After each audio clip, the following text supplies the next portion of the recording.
Dear students, अस्सलाम वालेकुम। मैं आज आपके साथ जो है आज नया मैथ आया है जिसमें बच्चों को करने में बहुत सारे मसले मसाइल पेश आ रहे हैं। उसकी आपको एक्सरसाइज 1 करवाऊंगी और उसकी क्वेश्चन 1 और 2। जैसा कि अब ये न्यू मैथ आया है क्लास 7 का और new countdown enhanced blended edition. तो ये अभी आपके सामने मैं इसका क्वेश्चन सॉल्व करूँगी और बहुत ही आसान तरीके से आपको बहुत अच्छे से समझ आएगी। तो सबसे पहले हमारे पास है एक्सरसाइज 1 और इसका क्वेश्चन है फिल इन द ब्लैंक्स, यानी खाली जगह पुर करें। तो ये एक सेट पे मबनी पूरा एक यूनिट है। तो इसमें हम आपको प्रॉपर, इम्प्रॉपर, डिसजॉइंट और सबसेट, सुपर सेट, इन सब के बारे में अच्छे से अवेयरनेस देंगे। तो सबसे पहले हम इसकी तरफ आते हैं और सबसे पहले हमारा है the set of natural numbers greater than 10 and less than 17 is. तो इस क्वेश्चन को हम सॉल्व कर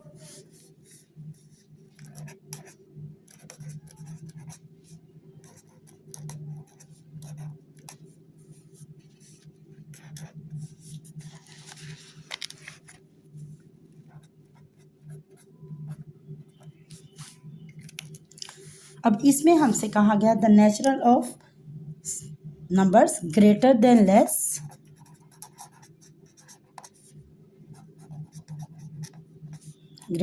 10 और लेस देन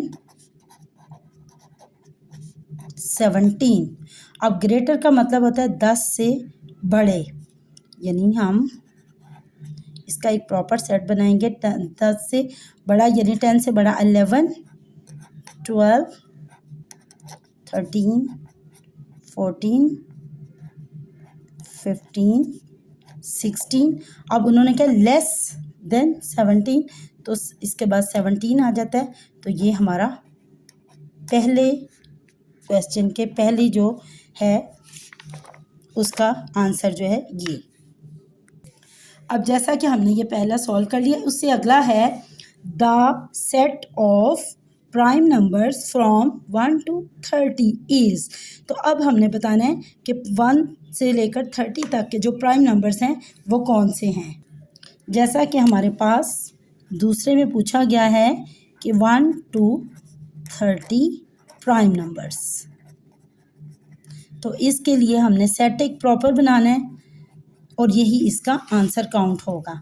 जैसा कि 1 से शुरू हो रहा अगर प्राइम नंबर, तो ये है 2, 3। प्राइम नंबर्स आपको बहुत अच्छे से पता है कि ये ओड नंबर जो हैं ये प्राइम नंबर्स कहलाते हैं। 9, 11, 13, 15, 19, 21, 23, 25, 27, 29। तो हमें 1 to 30 तक बोला गया, इसका मतलब 1 और 30 इसमें इंक्लूड नहीं है, बल्कि ये इनके मीडियम यानी इनके मिड में ही आएंगे और यहाँ तक ये मौजूद होंगे। अब ये इस आंसर इसका ये जो है ये प्रॉपर आंसर है, ये इसका आंसर आएगा। यहाँ मैं आपको सोल्यूशन के साथ इसलिए बता रही हूँ, लेकिन वहाँ पे आप जब भी करेंगे तो उसको डायरेक्टली उसके बुक के ऊपर यहाँ से फिल इन द ब्लैंक्स के दौरान यहाँ पर प्रॉपरली लिखा जाएगा। आपको इस तरह समझ आने के बाद आप इसको यहाँ पर उतार सकते हैं। अब इसमें थर्ड ऑप्शन है 2, 4, 6, 8, 10 का एक सेट है और उसके अंदर ये जो निशान दिया गया है ये एक जो है ये यूनियन का सेट है। इसका मतलब यूनियन, और 1, 3, 5, 7, 9, 11 इसका मतलब है इस सेट को इसमें यूनियन करना है। इससे मुराद ये होती है, यूनियन से मुराद स्पेशली यही होती है कि ये अल्फाज, इसका मतलब है असेंडिंग ऑर्डर्स में दोनों सेटों को आपने लिखना है। ये मैं आपको अभी सॉल्व करके बताती हूँ। जैसे थर्ड में हमसे पूछा गया 2, 4, 6, 8, 10 और 12 इसका यूनियन करना है। तो इसके आगे 1, 3, 5, 7, 9 और 11। तो मैंने अभी जैसा कि आपको बताया कि ये एक ऐसे होता है कि जैसे हमने एक असेंडिंग ऑर्डर में लेके जाना है इस सेट में से इसके सेट के साथ, तो इन दोनों में सबसे पहले क्या आएगा, सबसे स्मॉल वर्ड जो है 1, उसके बाद इधर से पिक किया 2, इधर से लिया 3, दोनों में से करते हुए असेंडिंग ऑर्डर हमने निकालते चले जाना है।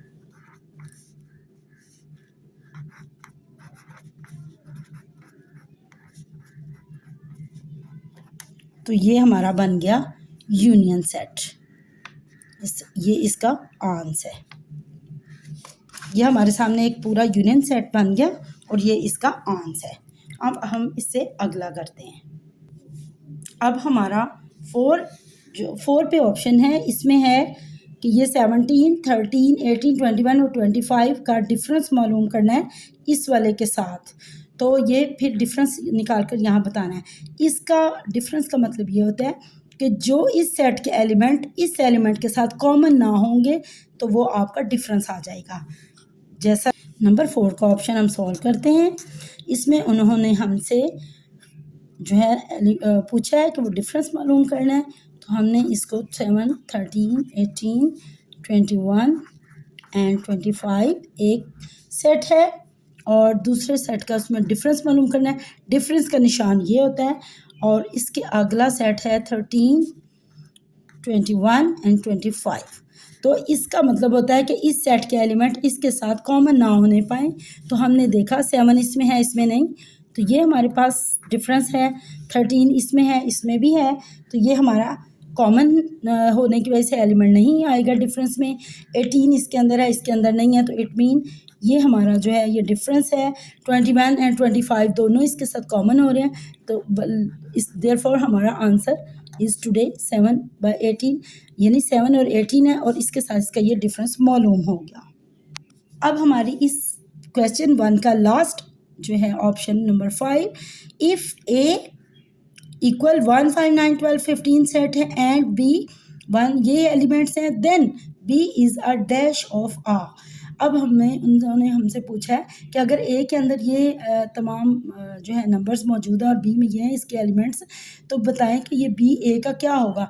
तो जब ए के तमाम एलिमेंट्स बी के अंदर एग्जिस्ट हों, मौजूद हों, तो आपने फिर कहना है कि इसका मतलब बी जो है, बी के सारे इसमें हैं, तो ये बी जो है ये ए का प्रॉपर सबसेट है, यानी उसका उसके साथ पूरा एक लिंक मौजूद है। तो मैं आपको सॉल्व करके बताती हूँ। जैसा कि नंबर 5 पे उन्होंने हमसे पूछा कि इफ़ ए 1, 5, 9, 12, 15, अब ये ए के अंदर सारे एलिमेंट्स मौजूद हैं एंड बी जो है उसके अंदर जो है 1, 5, 9, 12 ये चीज़ है। अब हमसे सवाल ये किया गया है, तो देन जो है बी ए का क्या होगा। तो हमने इसके अंदर बताया कि ये बी जो के तमाम एलिमेंट्स जो ए के अंदर मौजूद हैं, तो ये इस बी जो है वो ए का प्रॉपर सबसेट है, प्रॉपर सबसेट। तो इसी तरह स्टूडेंट्स हमारा ये 1 क्वेश्चन कंप्लीट हो गया। अगर आपको इसमें किसी किस्म की भी मुश्किल पेश आए, कोई बात समझ में ना आया, तो आप मुझे कमेंट्स कर सकते हैं, मैं आपको उसका आंसर ज़रूर दूंगी। अब हम चलते हैं दूसरे की तरफ और ये है state whether the following statements are true और फॉल्स। तो इसमें हमने ट्रू और फॉल्स के बारे में बताना है कि वो क्यों ट्रू है और क्यों फॉल्स है, ये मैं आपको पूरा आइडिया दूंगी। जी स्टूडेंट्स, हम स्टार्ट करते हैं एक्सरसाइज नंबर 1 का क्वेश्चन नंबर 2। तो इसमें फॉल्स और ट्रू के बारे में बताने से का जो सबसे पहला इनका क्वेश्चन है वो है कि 9, 4, 6 और 11 का एक सेट है और एंड सेकंड जो है वो ABCD का। तो इन्होंने हमसे पूछा है कि आर ओवरलैपिंग सेट, लेकिन ये ओवरलैपिंग सेट कैसे हो सकता है। ओवरलैपिंग सेट का मतलब होता है कॉमन सेट। तो मैं आपको यहाँ पे इसका लिखकर बता रही हूँ।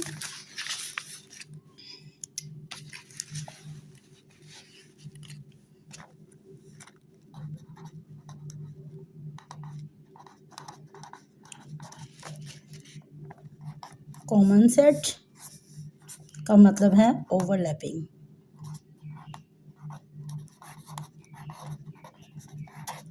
यानी इन दोनों के दरमियान जब लफ्ज़ एक आध भी कॉमन होगा तो ये ओवरलैप कर रहा होगा एक दूसरे के ऊपर, लेकिन अगर ये कॉमन नहीं है तो ये ओवरलैपिंग नहीं कर सकता।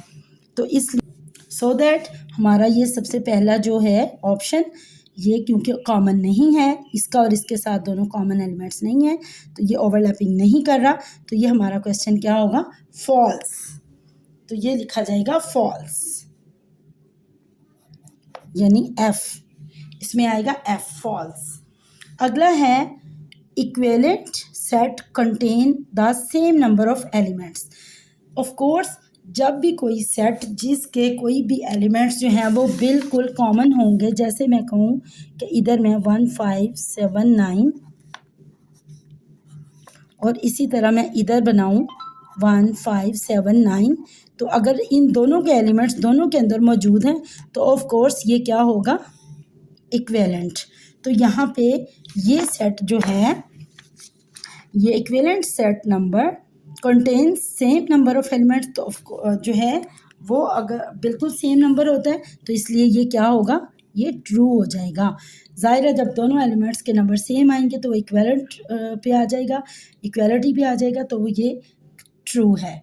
उसके बाद अगला है sets that have no number in common elements are disjoint set. अब इसमें हमसे उन्होंने कहा है कि कोई भी ऐसा जो है सेट जिसके अंदर कोई भी एलिमेंट्स, कोई भी नंबर जिसका कॉमन ना आ रहा हो तो वो डिसजॉइंट सेट करो। बिल्कुल, जॉइंट का मतलब तो आप बिल्कुल अच्छे से जानते हैं, यानी जोड़ देना आपस में, और डिसजॉइंट का मतलब कि बिल्कुल डिस्कनेक्ट हो जाना, ख़त्म, उसके एक दूसरे के साथ कोई लिंक और कोई कॉन्टैक्ट ना होना। तो ये उन्होंने बात जो हमें बताई है वो ऑलरेडी हमें ट्रू बात बता रहे हैं कि सेट जिनका कोई कॉमन एलिमेंट नहीं होता एक दूसरे के साथ तो वो डिसजॉइंट कहलाता है। तो ये बात है ट्रू, तो इसमें हम लगाएंगे ट्रू। अगला सेट है if A intersect B is a null set then A and B do not have common members. तो इसका मतलब ये हुआ जी। तो हमारा अगला आता है कि if A intersection B is a null set then A and B do not have common members. तो स्टूडेंट्स सबसे पहले तो मैं आपको ये बात समझा दूं कि ये निशान जो है वो किस चीज़ का है। वैसे तो माशाल्लाह आपको समझ आ रही होगी, इसको बोलते हैं इंटरसेक्शन। अब ये इंटरसेक्शन जो है इसका मतलब ये होता है कि दोनों में से किसी भी चीज़ को कॉमन लेना, एलिमेंट्स को कॉमन निकालना। लेकिन अभी उन्होंने हमें जब कहा है कि नल सेट, तो नल सेट का मतलब होता है an empty set, empty set. तो अभी हमसे उन्होंने यही क्वेश्चन किया है कि अगर A intersection B null set है तो ए और बी जो है वो कॉमन मेंबर्स नहीं हो सकते। तो ऑफ कोर्स जब दोनों के दरमियान दोनों एम्प्टी सेट कहलाएंगे और कोई भी उनके दरमियान कुछ मेंबर्स एलिमेंट्स है ही नहीं है तो वो कॉमन क्या कुछ भी नहीं कहलाएंगे। तो ये क्या होगा, ट्रू है। अब जैसे देखिए मैं आपको बताऊं फॉर एग्जांपल कि ए नल सेट है, ए और इंटरसेक्शन बी एक नल सेट हो गया, ठीक है। अब इन दोनों में से हम जब ये भी एम्प्टी है और ये भी एम्प्टी है तो इनके दरमियान हम इंटरसेक्शन क्या निकालेंगे, कोई इंटरसेक्शन नहीं हो सकता। तो कोई कॉमन कैसे चीज़ निकलेगी, कुछ है ही नहीं है। तो ये फिर क्या होगा, ये भी ट्रू है। उसके बाद अगला है हमारा क्वेश्चन नंबर 2 का 5 option is the last one. तो उसमें है कि the difference between two sets is equal to their intersection set, कि किसी भी दो सेटों के दरमियान जो डिफरेंस होता है वो उनके इंटरसेक्शन को जो है ना बराबर शो करता है। तो भाई इसका मतलब पता है क्या हुआ, कि इसका मतलब ये है, डिफरेंस का मतलब ही ये होता है डिफरेंस। अब मैं आपको बता रही हूँ डिफरेंस का मतलब ये होता है कि एक, इसका निशान ये है कि एक एलिमेंट मेंबर्स जो हैं एक इसके वो दूसरे में कॉमन ना होने पाए दूसरे के साथ। तो ये तो टोटल डिफरेंस ही हो गया। और इंटरसेक्शन मैंने जैसे अभी आपको बताया कि उसका और उसके एलिमेंट्स को आपस में सेम निकालना होता है कि जैसे ये हमने सवाल किया था, अगर हम इसका इंटरसेक्शन निकालें तो हमारे पास 157 157 ये तीनों इसके इंटरसेक्शन आएंगे। अब जब डिफरेंस एक अलहदा चीज़ है, इंटरसेक्शन एक अलहदा चीज़ है, तो इसका मतलब ये हुआ कि ये इन्होंने जो हमसे पूछा है कि इन दोनों के दरमियान बराबरी होती है, बिल्कुल नहीं। तो ये हमारा जो है ये फॉल्स है कि डिफरेंस और कॉमन होना, इंटरसेक्शन होना कोई इक्वल नहीं होता। तो ये हमारा जो है ये फॉल्स है। तो ठीक है स्टूडेंट्स, आज की एक्सरसाइज क्वेश्चन नंबर 1 और 2 एक्सरसाइज 1 के कंप्लीट हो गए। और thanks for watching my video. अगर आपको अच्छा लगे तो इसको लाइक करें, शेयर करें और सब्सक्राइब करें। शुक्रिया। अल्लाह हाफिज़।